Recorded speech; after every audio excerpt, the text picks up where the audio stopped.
नाम निकिता तोमर बताया गया, उसको दिन दहाड़े गोली मार दी गई। और इस पूरे हत्याकांड ने न सिर्फ हरियाणा सरकार पर सवाल उठाए बल्कि पुलिस प्रशासन किस तरह से काम कर रहा है, महिला वहां पर कितनी सुरक्षित है, इसको लेकर भी सवालिया निशान खड़े कर दिए हैं। पूरे मामले में एसआईटी का गठन हो गया है, जांच शुरू कर दी गई है, दोनों आरोपियों को गिरफ्तार कर लिया गया है, उनसे पूछताछ की जा रही है। और जो मृतका का परिवार है उनके घर पर तमाम नेता राजनेता पहुंचने शुरू हो गए हैं। कहीं ना कहीं पॉलिटिसाइज करा जा रहा है इस पूरे मामले को। लेकिन इसी बीच एक अहम खुलासा हुआ है इस पूरे मामले से जुड़ा, और वो ये कि जो तौसिफ है, जिसको इस पूरे मामले में मुख्य आरोपी बनाया गया है, ये जो शख्स है, इसकी जब मुलाकात निकिता से हुई थी तो इसने अपने आप को राहुल राजपूत इस तरह से इंट्रोड्यूस किया था। यानी देखिए, जिस तरह के आरोप निकिता के पिता लगा रही हैं, जिस तरह का मामला गूंज रहा है, लव जिहाद इसको कहा जा रहा है। और अब उसी कड़ी में एसआईटी भी जांच कर रही है और निकिता के पिता ने भी इसी तरफ अपने जो बयान दिए हैं वो जांच की तरफ आगे बढ़ रही है। देखिए, पहले भी वो ये कह चुके हैं कि मुझे लगता है पूरा मामला लव जिहाद का है।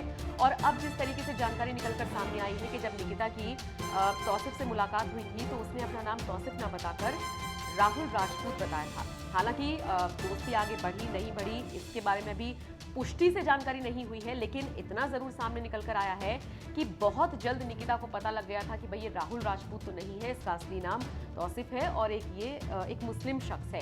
तो कुल मिलाकर जो लव जिहाद के एंगल को लेकर जांच की जा रही है, पूरा मामला गूंज रहा है, इसी दिशा में सबूत जुटाने की अब एसआईटी कोशिश कर रही है। और इसमें कोई दो राय नहीं कि आने वाले दिनों में जो तौसिफ है और उसका वो जो दोस्त था जो गाड़ी में सवार था, जिसने पूरी वारदात में तौसिफ की मदद की, उसके लिए मुश्किलें बढ़ने वाली है। आपको ये भी बता दें कि साल 2018 में तौसिफ ने निकिता का अपहरण करने की भी कोशिश की थी। इस पूरे मामले की जानकारी भी निकिता के पिता ने दी थी।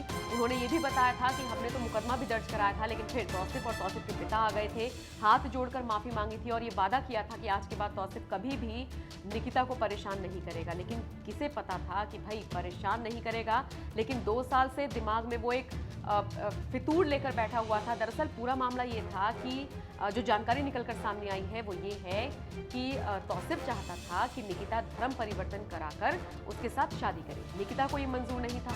जानकारी ये भी सामने आ रही है कि निकिता के परिवार उसकी शादी की कहीं बात चला रहा था, जिससे तौसिफ बहुत आहत था, लिहाजा उसने इस पूरे घटनाक्रम को अंजाम दिया।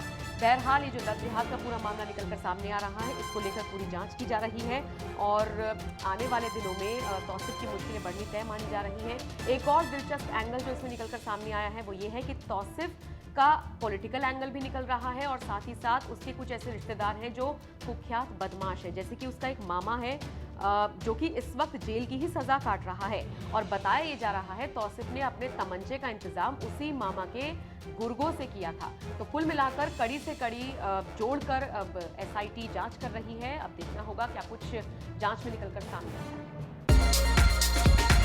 है।